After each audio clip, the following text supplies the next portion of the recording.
Ladies and gentlemen, welcome to the Mindful Investor podcast show. I am your host, Steve Rosenberg, and I am here with my good friend, Alex Osenenko.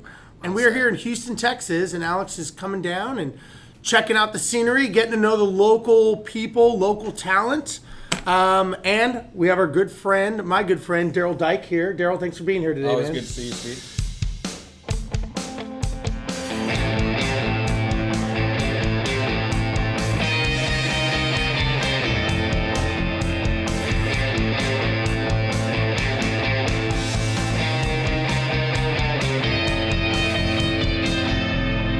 So, little history about Darel and I. Darel and I, we've known each other for, maybe 15 years. Been a while. Yeah, been a while. Done podcast shows together, radio shows, done a lot of speaking together. You do your forecast panel, which we're going to have in January here in January Houston. 8th coming up here in Houston. Yeah, Darel does a lot of happy hour networking events, very connected. So what are we learning today? So today what we're going to talk about is Darel's connection being a hard money lender, how it ties into the investing world, what is hard money, how to use it, how do people get hurt with it, all the scary bad things about it. Very cool. Is it for the average investor? Is it for an experienced investor? So it's essentially how to finance a single family investment property, because that's our Right. We're still in a single family investment series, and we want to sort of have this episode and this conversation specifically to understand all the intricacies of the financing aspect, hard money or not. But the hard money, from what I hear, is the popular way to do it. So maybe we can get Darel, maybe introduce yourself, kind of talk a little bit about your experience, background. I hear you own your own rental properties. I do. Yeah. So tell me how you got in the business. And Man, when people ask me that, I always say I got lucky. I got lucky to fall into the mortgage business. I was right out of school. I went and worked for a brokerage house, thought I wanted to be a stockbroker, and that just wasn't working out after 6 months. And I got a job as a loan officer at a hard money company, and it just came very natural to me for some reason, the lending side and selling loans and so forth. So I did that for about 5 or 6 years with 2 different companies, and then finally branched out on my own in 2003 and started Noble Mortgage. And I absolutely love what I do. I love the lending side. wow. Loving what you do is kind of like really important. Yeah, for success, wouldn't you say? Not only that, but Darel and I, we've kind of gone through the hard times of the industry, and so to still love what you do after coming through the recession, and what percentage of people do you think, numbers wise, or if you could, kind of calculate how many lenders were before the recession, and how many were standing after? Well, especially in hard money, I would say about 90% went out of business, at least in the local market. I remember they had this mortgage company implodometer online, and it was a nationwide deal, and every day you could check it, and they were adding more mortgage companies that were going under. I think at the time I for a little while worked at a company called AmeriQuest. Yep. That was I think one of the reasons, one of the big ones that failed very, very quickly, just walked away. But it's amazing to see. And by the way, for those listeners who are a little bit younger, it's 2008 through 2012 or so, right? That's what we call Great Recession, and that's where the economy took a dive due to real estate, essentially. And there's a lot of reasons, but at the end of the day, nobody was financing homes. Nobody could afford their mortgage payments anymore. A lot of foreclosure, and as a result, a lot of mortgage companies went out of business. And what's interesting, I think, just case in point, is a lot of people that are in real estate now.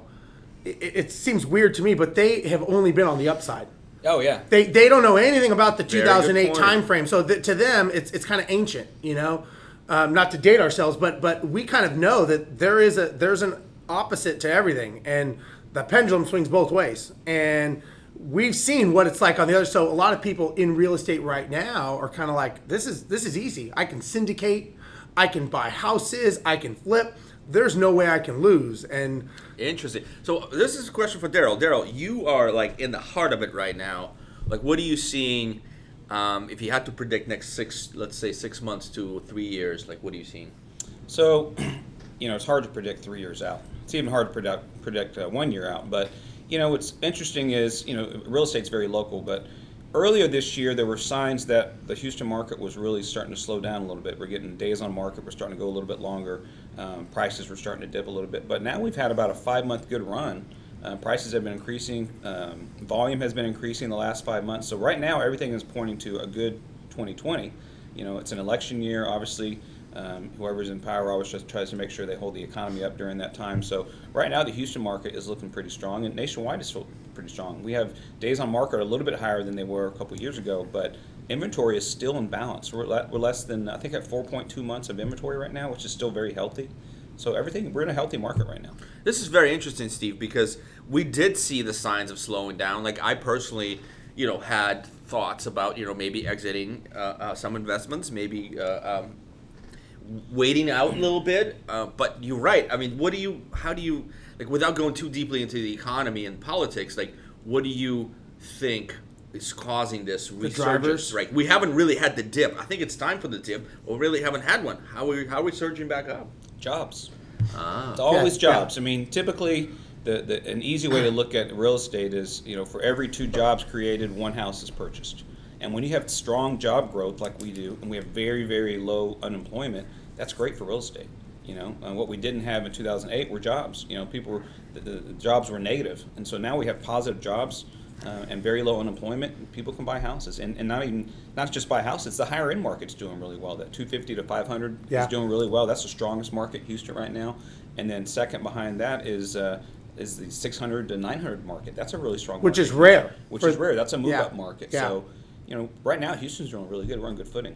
So, and then if you had to narrow down to Houston market, not going nationwide, but to Houston market, what do you see right now in a single-family investing realm? What do you see a good slice right now? Would you go higher end right now, or would you stay a little bit at like a 220? It depends what you're doing. I think if you're flipping, I think you want to be between 250 and $1 million. Oh wow, okay, 250 and $1 million, Yeah, and then buy and hold. Buy and hold. In Houston, the prices are not as high as in some of the other markets nationwide. So typically, anytime you're buying and holding, you want to be less than 250. You want to be in that 100,000 to 220 range. Yeah, like I think 160 to maybe 180 is a sweet spot. That's where typically most people like to be. Some people go a little bit lower end. Some people go a little lower. Yeah, they're more comfort zone. But I mean, if you're anywhere between 150 and 200, I would say that's a sweet spot of good renters, good properties, nice. The ages are right. They're not too old. They're not dated. The neighborhood's good. So it's like it just at least in Houston, you're getting a lot of all data aligns good between 150 and 200 in general. Good school districts, good houses, good everything. Yeah. Gotcha. And we had your son on a previous episode, and we broke down his property. Yep. And Jet's property is around what, 150? It was worth 180. We bought it for 159. 159. So you were in that zone. In that zone. Very, very cool. So, Darel, how did you get started? Like, obviously that you love what you do because you're helping people. Because if you were not helping people, like eventually it would be difficult, right? It would be difficult. Even property management is a difficult gig because you helping a resident or investor, and sometimes it's a balance. It's they're a little bit of opposite interests, and so that's a tough one. But you have to believe that you're doing a good job. But, absolutely. But in mortgages, there's a lot of people, or at least back in the 2008 days, that were not doing the right thing. Sure. So talk us through like what does it mean to you, and how do you consider helping people, like in investment world specifically? Well, what's cool about the investment side, we do mortgages for people that are buying a house to live in as well. But on the investor side, you're allowing people, people start getting into real estate, and maybe they have a full-time job, they start dabbling in real estate, they buy a couple rentals. And what's interesting is some of them start taking that a little bit deeper and deeper and go further. And next thing you know, they're doing real estate full-time.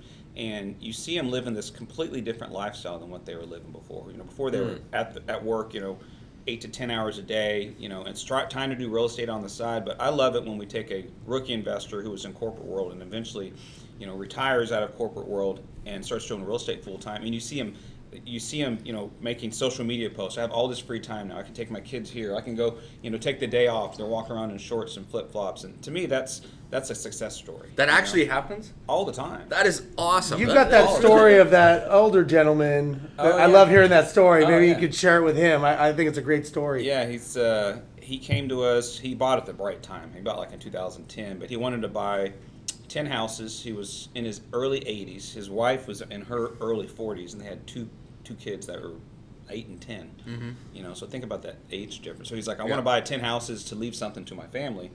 and his name was George, and he had $50,000 to invest. And so he realized pretty quickly, if you go the conventional route of putting 20% down on every single house, you couldn't buy 10 houses. You could buy maybe one or two.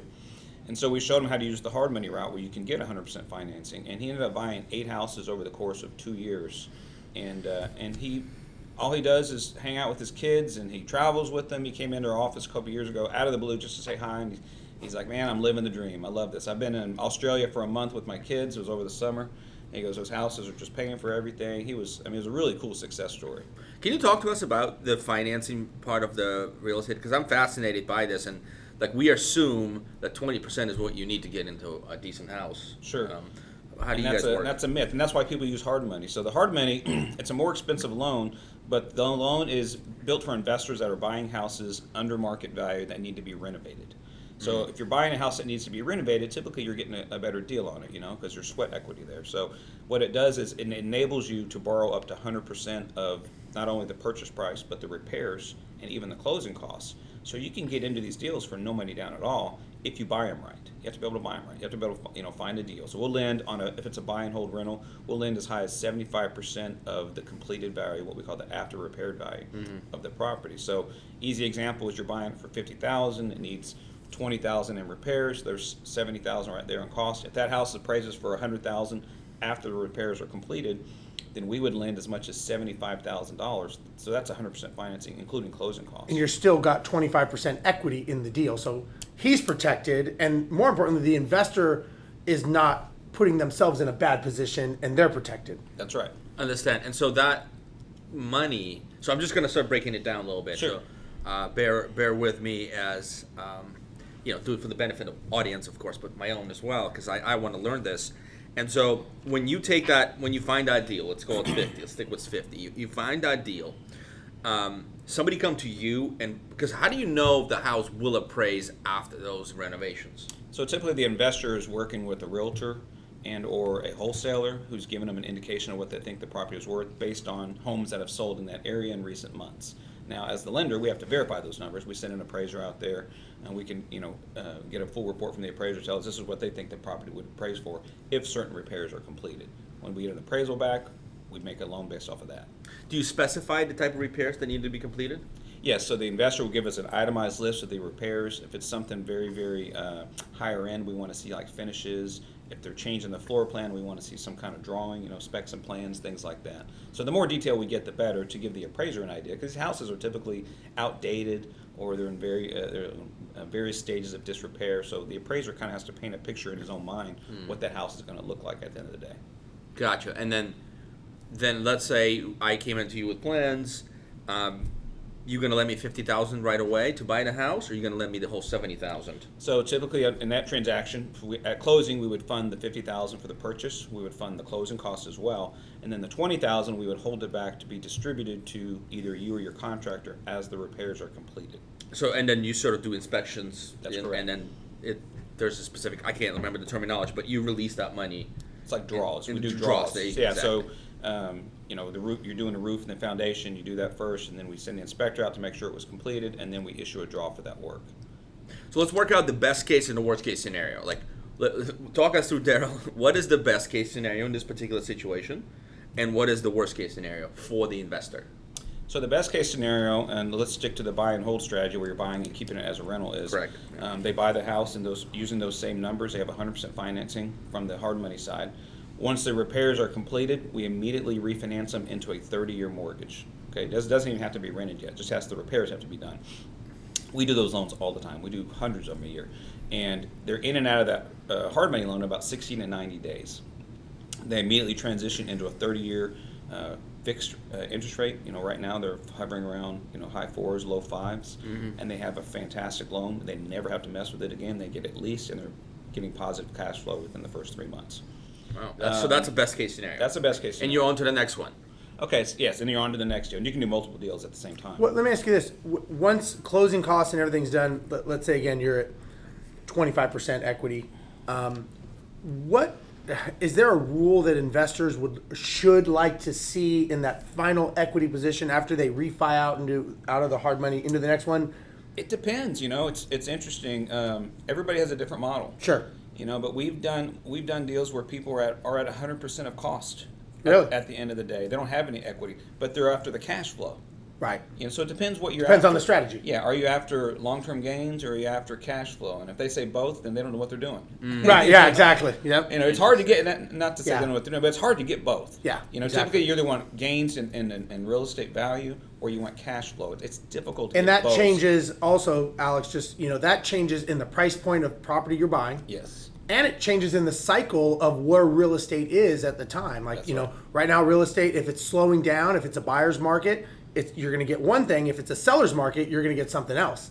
So sometimes you have to, right? I mean, you have to kind of audibilize and change per what the market is doing. If you can't go in assuming you're going to have one strategy when the market's clearly doing something else, because someone like him won't loan to you. They're going to go, that's not going to work. Or I don't know. Do you go that far to go post what the strategy is, or is that not really your More business? on flips. Yeah, on flips. the flip side, certainly. Yeah. Yeah. If it's a buy and hold, if they qualify for long-term financing, I don't care where the property is located. As long Sure. as I know I can get them out of it, Right. I'll give them that short-term loan. We'll immediately refinance them out. Yeah. The only time we would stay away from a buy and hold is if maybe it was in a small town. There's no sales. There's very small collection of sales available. And we're like, look, we can't get you a long-term loan. Right. You'd be stuck in the short-term loan, which the hard money loans are typically 6 months. Yeah. Maybe a year. So that's the only thing we look at but on a flip, certainly we look at how that market's doing. Especially if it's a higher end deal, as that higher end market's slowing down right now. If there's a lot of houses that have been on the market in that particular neighborhood for a long time, we're going to have a discussion with the investor at that point. Go, hey, look at all these houses on the market. What makes you better here? Because you basically could be not putting them in a bad situation, but you could see a very bad situation evolve, and now your money is tied up in that bad situation. Yeah, and we're not in the business of telling people what a good deal is and what a bad deal is. We're lending money, but if it's in a market where the market is lots of days on market, and it's a flip, it's a higher end deal, we might lower our loan to value, or we might just say, you know what, we don't want to lend in that particular market because there's too much inventory. Right. Right. So going back to the worst case, so the best case is I've basically performed this purchase and performed the renovations, got refinanced out of the short term into long-term mortgage, got a tenant in, and cash flowing, and on to the next one. Let's say, or doing multiple deals. Gotcha. What's the worst case scenario? How do you see people lose their butts, so to speak? Well, what's good about going through a lender, especially if you're new, is you have the lender is like a second set of eyes for you. So we're not going to lend on anything that we think doesn't make sense in some capacity. Where we see people get in trouble that are new is maybe they don't go through a formal lending process. Maybe they buy from a wholesaler, and the wholesaler says, hey, you're buying it for this, and it's worth this, and it needs this much in repairs, and I'll even finance it for you. That's dangerous. So now you have the guy that's not only selling you the house, but offering you the loan, and you're believing everything they tell you. And these people don't know how to verify the value or verify the repairs, you could get in trouble. Maybe the house is worth a lot less. Maybe the repairs are a lot more, which is typically what you run into with a lot of wholesalers. There's a lot of very reputable wholesalers out there that show you why it's worth that much, but there's a lot who aren't as well. So you have to verify the numbers. And the wholesalers wouldn't those be those free seminars that you usually go to where they... Yes, but yeah, a lot of people, there are people that are out there basically finding deals. Like the guy that I bought the house with Jet, he was a wholesale flipper, rehab. But yeah, I mean, basically they find deals that are motivated sellers. They send out mailers, they do all these things, and they find people that have an issue that need to sell. They go in, they negotiate the deal. They either buy the property or they'll put, what's called an option contract essentially on it. And then, they'll find me and I'll buy it with the option contract, or they would buy the property, rehab it like Ryan did with Jet, and then sell the final product. So perfect example is the guy Ryan, a friend of ours, that he bought the property, he rehabbed it. So in this theory, he could have used Darel as a hard money lender, rehabbed it with Darel, still had undervalue numbers, turned around, sold it to me. Instead of refining it, he just sold it to me. Darel got paid his money. He got his profit and moved on. Got it. And then you now cash flowing that property. Right. Now, without having to renovate. Exactly. Now, the way that somebody could get hurt, another way, is that I'm new to this world. I buy a property and I'm thinking, okay, I've got 3 months. I've got a 3-month window. And I buy it November 15th. where you got Thanksgiving, you got Christmas, you've got bad weather, contractors aren't working, all of a sudden clock is ticking and you don't know any contractors because you're new. And Or you end up with a bad contract. or you get a bad contractor that does a horrible job fixing the property. Now you're trying to figure out, they want their money. It's just, that's where it becomes this snowball. So we had Kara on the show. Correct. And she... And Brittany. Both of them do that. And she... like, they're really deep into understanding the renovation itself. Like, they manage the contractors. They can... They can put cement. Yeah. Like, they can make cement basements and paint, and they can do all kinds of cool stuff. Were they contractors? They're just flippers. They're flippers, but they, like, really get They're deep doing into it. Like, this. they're in the down and dirty. They're Yeah. getting it done. So, Darel, like, do you see a profile of a person who performs these, and not necessarily just flips, but maybe the BRRR process, the hold, we just talked about, the burr, yeah. Do you see a lot of them have this little bit of a background in Not handyman? necessarily. Not No? necessarily. The ones that end up doing it full time certainly have to get a grasp of that at some point. But the guys that are doing it part time, maybe they have a full time job and they're buying some property. They're gonna just build a rental portfolio. They hire. There's lots of good contractors, just like there's lots of good wholesalers. I'm talking about how people get hurt on dealing with wholesalers or contractors, but there's plenty of really good ones. You just have to vet them. Yeah. There's plenty of bad property management companies and bad hard money lenders out there. So, if you don't know that side of the business, you have to make sure and get the right contractor, the right wholesaler, because the right contractor can knock out that job very, very quickly. It might cost you a little bit more than as if you're, instead of you being involved in the process, it might cost that investor a little bit more, but at least they know they're going to get done and done on time and done on budget, and then they can move on to the next deal. So I think if you're new and you don't know the contracting side, it's very, very important, because the biggest risk of buying a property that needs to be renovation is from the time you buy it to the time you get it refied, making sure the work gets done. So that compress that, right? And done controlling correctly. controlling that time period. That's from our standpoint, from the lending standpoint, that's the riskiest side. Is not only making sure it gets done, but it gets done in a timely manner and done correctly.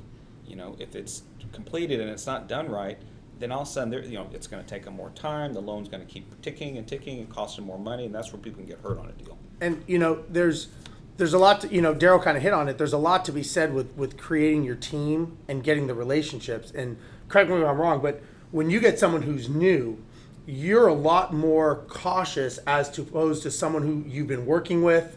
They have a known track record.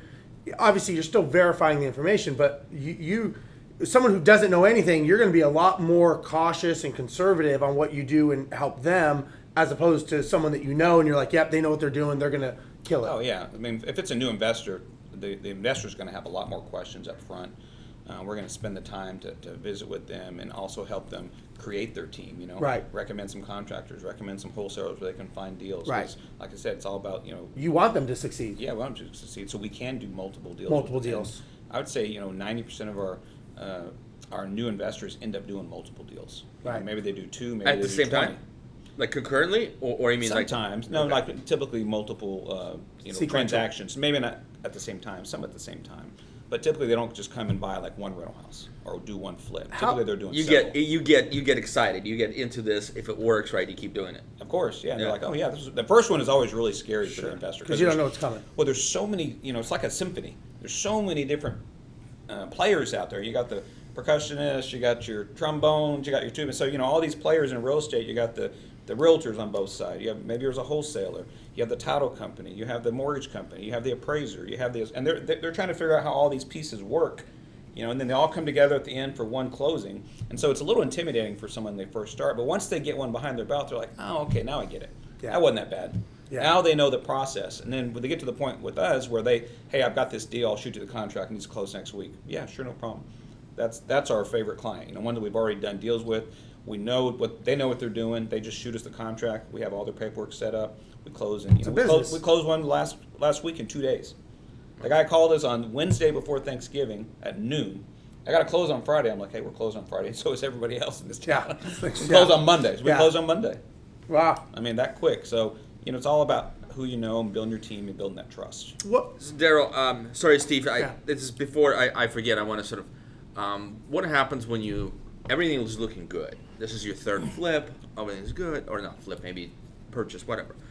You open up the wall, and like you see that that's it. Like there's a lot more there than you thought. Sure. What happens next? Well, you got to fix it, right? Right. But let's say you assume there was $20,000. Sure. It's going to cost you, like, you got to fix the foundation. It's cost you double that. What happens? So if your loan is already set up at $20,000 in repairs, and all of a sudden it's going to cost $30,000 in repairs, well, the investor has to dip into their pocketbook to pay for those repairs because it's not in the loan. So that's also why, from a lending standpoint, we want to make sure that they have. Even if I give you 100% financing, you have to have money. You have to have some liquidity for things like that. If there's a cost overrun, or maybe it takes you longer to fix the property than you anticipated, and you have more mortgage payments along the way. So cash reserves are huge. Do you take that in 401k? Like, sorry, maybe that's a little bit more technical question, but I'm just curious. We do. Is IRA, 401k a cash reserve? So they have to be able to have access to it. Can you cash out an IRA? Yes. Can you get a loan on your 401k? Yes. So they have to be able to access it. If it's locked up in a trust and they can't touch it, no. That doesn't. It's not cash reserve. that's a good point that I think people need to realize is just because they can get into a deal with no money out of pocket doesn't mean they don't have any money in their pockets.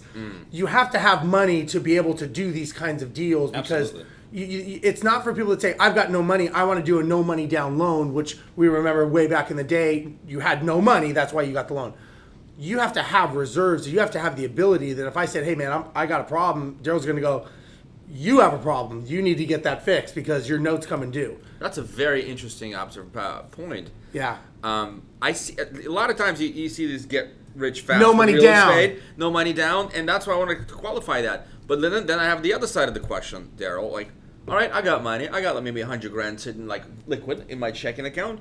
Why, as an investor, should I leverage you as a lender? Is it the second set of eyes? I mean, is it sharing risk? Like what? Why would I use? I wouldn't say sharing risk, but it certainly is a second set of eyes if you're first starting. Number one, but most importantly, it's leverage. Even guys that have $100,000 in the bank, you want to buy 10 houses, $100,000 is not going to do it. Right. 20% down on every single deal. If you're buying $150,000, $180,000 houses, you're going to get 3-4 houses, but you're not going to buy 10 houses. So we have investors that do have money in the bank, and they like to keep that reserves, but they want to leverage themselves. Right. So even if they're getting 100% financing, obviously they still have that $100,000 at the end of the day to use as a backup.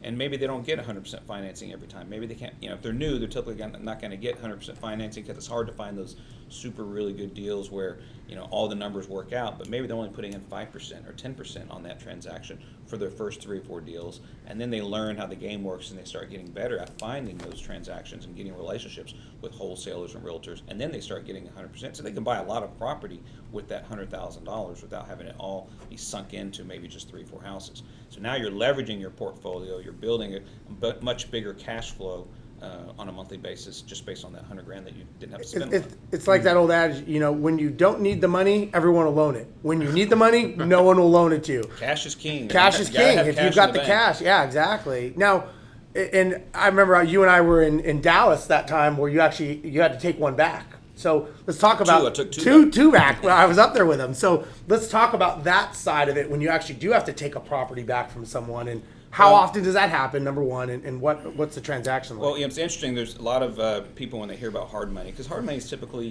10 to 12% interest rate, 2-3 points at closing. It's an expensive loan, and you're lending 70%. So when I speak a lot, and a lot of people say, "Oh, how many properties do you take back?" I bet you love taking back properties, and I'm like, I hate taking back properties. Who loves that? Yeah.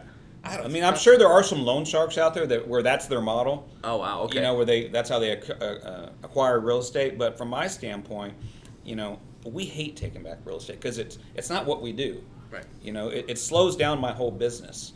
So we don't take that back that many. We take between 0 and 3 a year. Okay. And a lot of times it's 0. Yeah. And so this year we took back those two houses in Dallas, and quite frankly we were defrauded by the investor. Yeah. They were doing the repairs. They weren't getting permitted.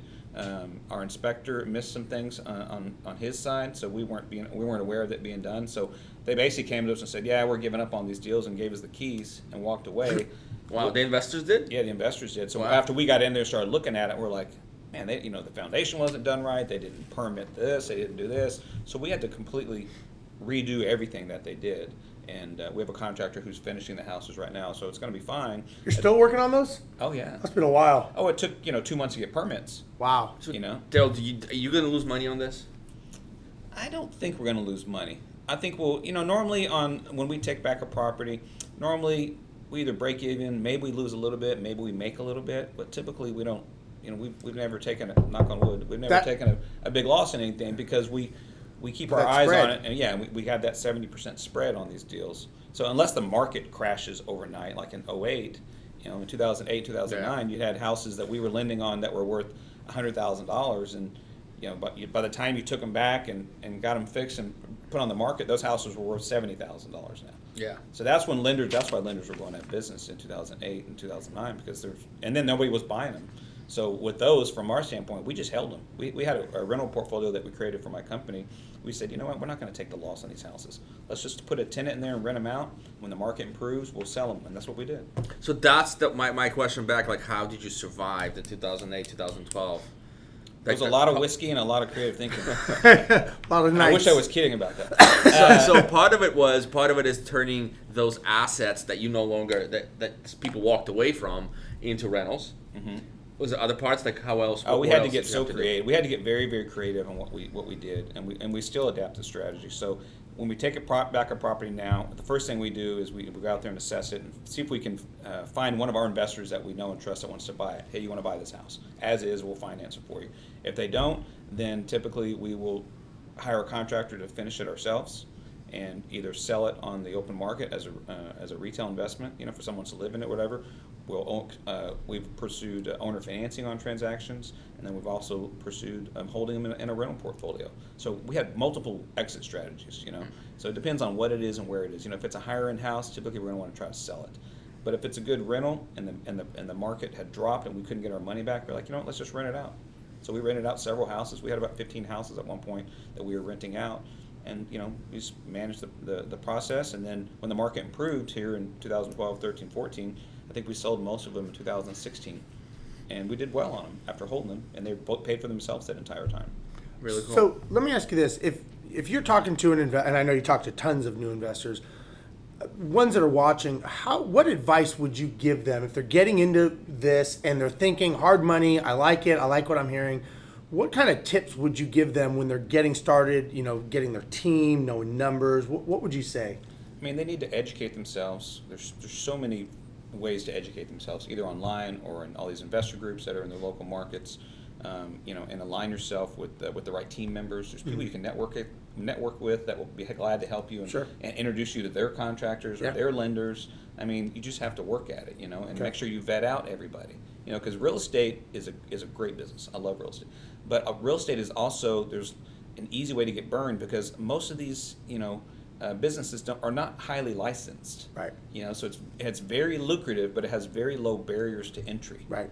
Anybody can be a wholesaler. I was going to say, you can just wake up today and say, I'm a wholesaler. Here's a card. I'm wholesaling now. And on the hard money side, you don't have to be a licensed lender in Texas. I was going to ask you that. To lend hard money, unless you're lending to people that are going to live in the house as their primary residence, which most hard money lenders don't. Now, me personally, I lend on the conventional side as well, 30-year mortgages. So all of my team, we're all licensed with NMLS, which is a federal licensing. But most of the other hard money lenders, they don't have that licensing. They don't have to have. They just loan the money and so you don't know who you're dealing with unless you get references and vet that process. Right. But wholesalers especially. Yeah. Contractors, same thing. There's no licensing for contractors, and realtors have to go and pass a test, and they're held to a certain standard. So realtors, appraisers do, mortgage, do. Contractors don't have licensing here. Nope.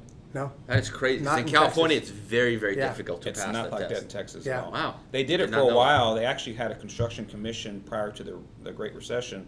And then after when the Great Recession hit, you had all these builders imploded too. Yeah. So that government agency shut down because we were truly just a profit center. That's all. Right. That's not that they really care about you. They just Yeah. want to tax these guys that are doing the work. Right. And so they had no contractors left, no builders left except the big boys, and so they shut down that whole thing. Wow. So you have to be careful. You can get caught up in it. So, well, Go ahead. sorry, I just wanted to sort of follow up on this. How do you go research? Maybe you can advise the folks who are listening. How do you go find the information on wholesalers and contractors, like, and maybe lenders, like, what would you recommend? Is, like, online reviews good enough? Talk to references. Like, what would you do to go back? Yeah, I mean, I think you can start online by Googling their company name and see if they have reviews. I'm big on reviews. I mean, that's how everybody vets restaurants, contractors. Everything is online now, pretty easy to find. Yeah. But I would also ask for references from these contractors and or lenders or whoever, people that have actually done deals with them, and actually call them. Some people ask for references. I was just going to say, They get actually, the pick up references, the phone great, and call. thanks, and then they never call them. Yeah. Same thing when you're hiring people, right? Absolutely. You got to call them and really talk to them. How many deals have you done with them? How was the process when you were getting your draws? Did it take a long time? Did everything they tell you up front, stay the same? Did they change the fees on you at all? So you got to take the time to have those conversations. Same thing with the contractors. Did they stay on budget? Did they stay on time? How many deals have you done with them? So you have to spend the time doing it, and you can find there's plenty of good people out there that you can surround yourself with, and create a team. Yeah. So I've got a question. It's a little off. Now, you don't know this, but Darel is certified to do disc profiling, and he teaches classes on disc profiling. Can you explain to the audience? Yeah. what that is? So disc. Well, you're certified. Go ahead. Give everyone. What's this? It's yeah. a personality assessment. So it helps you understand the different types of person. So there's several different personality assessments. This one's called DISC, and each letter stands for something different. Mm-hmm. But it enables you to understand how a person thinks and how to sell to them and how to speak to them. So someone who has a D personality or a C personality are completely different. So if you can understand that, you understand what you are first, but you also understand who your team is, who your contractors are, whether it's your employees, your spouse, whatever. You can teaches you to communicate in a way that they best understand. Because Steve is a different person than the next guy. He likes to be talked to a certain way. He's a very upbeat, positive, high I. But he's a very high I, and someone who's maybe an accountant or an engineer is a very, very high detail person that doesn't need all the pat on the back and actually spending the time to get to know you type of thing. This guy's like, I don't what are you talking Just about? data. Give me the numbers. Yeah, give me the numbers. Give me all the data and let me analyze it. So like that's Matrix row code, just code. Yeah. So it's very valuable in any business, but especially real estate when you're dealing with so many different people out there. Yeah. So I teach it to all my employees. They have the profile right on their desk, so when they're speaking to someone on the phone, they try to figure out what their profile is so they can speak to them in a way that makes most sense to them. How does that relate? Sorry, Steve, I'm just curious. How does that relate to a real estate investor? Well, statistically, and correct me if I'm wrong, statistically, investors are a certain disc profile. They're going to resonate with, and normally they are C. Is that correct? Is that? They're all over the map, really. I mean, they're all over the map. Okay. Most realtors are high I's. Most real salespeople are I's. Most salespeople are I's. My understanding, the reason most investors are C's, at least buy and hold, not the flipping, but the buy and hold, because they're data driven. Because the numbers are dictating the deal, not the emotion. So if you get a D in the disc profile, they're very dominant. Matter of fact, get that person out of my house today. Rip the doors off. I don't care. It's my house. I want my money. Get them out. That doesn't work in real estate. Those are more liquidity things like stock. They can buy and sell. They can control the situation. Right. I's, not really, because they're bubbly, they're chatty, they're salespeople. They're not really investor minded. S's are emotional, sentimental. They hear the sob story about the tenant or the challenge of what's going on with the tenant, and they're like, oh yeah, they lost their job. They can stay for 4 months, 5 months, a year without paying rent. That doesn't work either. The reason a lot of them are C's, is my understanding, is because it's the numbers. It's the data that's telling them, buy the property for X, you get Y return, Z is the end result. This makes sense. Let's move forward. I think as a property management, it's logical. I think as a property management company, you wish all of your investor clients are C's. You do. But in reality, it's probably that what It's a you mixture. said, Darel. It's like it's across the board, and like there's no extremes. Like I can't just be emotional. No. Like I'm maybe a little bit emotional, right? But I'm also data Right. driven. Like, but there's like you can identify, I suppose, like as particular inclination. Right. Sure. Everybody has, and you can move around the spectrum, right? So if you're high I, it doesn't mean that you can't put your C hat on. It's just not natural for you. So it may take a lot of energy for you to sit there and look at the data and analyze it, because it's just not what comes natural to you. But also that same person who's a high C who's good at data, it's very unnatural to them to be upbeat and bubbly and have to sell something. They can do it. They certainly can do it, but they struggle with it, and it's actually physically exhausting from them. So like you take a guy who's a very high C, who's data driven and doesn't spend a lot of time socializing. You put him into a networking event, He has to talk to everybody there. He's going to go home afterwards after an hour and just sit in a dark room. Be like, just, I'm done. I can't deal with just this. kind of like, relax. Whereas me, I'm a high I, and Steve is, I can do that every single day. Right. Like I can go to networking functions every single day and talk to 100 people, and it gives me energy as opposed to the guy who's draining. The other guy was. But me sitting down and looking at data all day, I'm like, oh gosh. And so how that's important for him, just like in the property management or any industry that you're in, sales doesn't matter, is when he's talking to someone, if he's just giving someone like me data, I'm going to be like, dude, you're killing me. Like that's enough. Let's talk. Yeah. Let's have a conversation. And he's Yeah. pushing numbers. So you have to be able to resonate with the person that you're in front of. And so I'm curious if that has helped you as you've gotten more involved and now your team is doing that. Do you think that that's helped your business and your model and understanding how to work with different sets of people in the disc? Absolutely. I mean, number one, it's helped us hire people. Sure, absolutely. When we're hiring people, we have to take the disc profiles so we can understand what their personality is like. But teaching them how to read people's personalities, because all of our loan officers are on the phone, so it's very rare that people come into the office anymore. They want to do it over the phone, so they have to be able to. You don't get you don't get to see their body language. Okay. And so body language is the number one way you can kind of tell how somebody's profile is. So over the phone, if they can determine what their disc profile is, then they can speak to them in a way that they understand the best. Yeah. And that's what's valuable, And they have a more. And you ever meet someone and you're just butting heads with them the whole Yep. time? You can't figure out why. Well, it's because you have opposite profiles, and you're both speaking in your terms, not their terms. Yeah. That's very- not how you yeah. communicate. You can speak in a way that they understand. Yeah.